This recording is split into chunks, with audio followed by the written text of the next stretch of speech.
Mūsu orķestris ir Rūdīts kaujinieks, tā sacīt, un vienmēr šis festivāla laiks ir tāds, būtībā izturības pārbaude orķestrim, jo ir ļoti īsā laikā ļoti daudz dažādu programmu, ja, ko varbūt ir pieraduši darīt, teiksim, Anglijas orķestri, bet mums ir tāds vienmērīgāks un mierīgāks ritms parasti. Viena nedēļa vienai programmai, un šeit pēkšņi sanāk 9 dienu laikā 5 programmas dažādas. Pie tam džess, Bachs, ārkārtīgi plaša amplitūda, žanriski.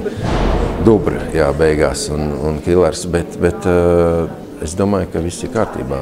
Un orķestris ir gandarīts arī, es runāju ar mūsu māksliniekiem, viņiem patīk.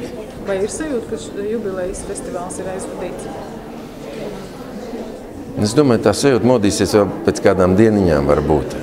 Bet tas, ka mēs esam krietni paveikuši to darbu, kas ir bijis iecerēts, un ka, teiksim, programmas konstrukcija un saturs, man liekas, ir bijuši veiksmīgi. Tas jau šobrīd ir tāda sajūta.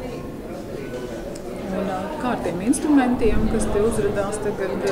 Tā ir fenomenāla Liepājas domas dāvana, jo varbūt to mēs tik skaidri neizteicām tur, bet Liepājas doma ļoti spēcīgi atbalstot festivālu, ļāva mums iespēju sagādāt šos instrumentus, kas savādāk nebūtu bijusi. Un tā kā zināmā mērā tā ir dāvana no katra liepainieka.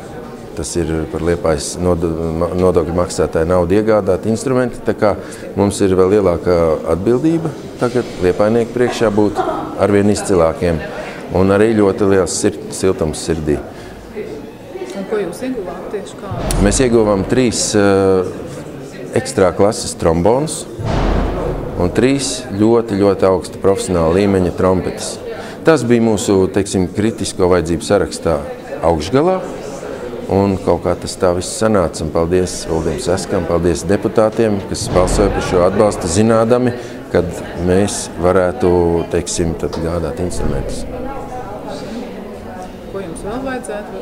Atrodas kāds? Garš saraksts būs, garš saraksts, ja, bet, teiksim, vācu mūzikā visā pasaulē spēlē mazliet savādākas trompetes, saucamās vācu trompetes. Viņam ir cita skaņa. Būtu jau labi, protams, tad mums ir klarnetes kritiskā stāvoklī. Tūba ir diezgan neveiksmīgi izražota, tā, kas ir šeit Liepājā. Tad angļu radziņu vajadzētu jaunu. Mums ir ļoti viss apzināta situācija, un mēs esam arī kultūras ministri iepazīstinājuši ar šo sarakstu. Viņš ir prioritāšu secībā, tā kā mēs strādāsim, lai, teiksim, uz 2015. gadu mums būtu nevainojams aprīkojums.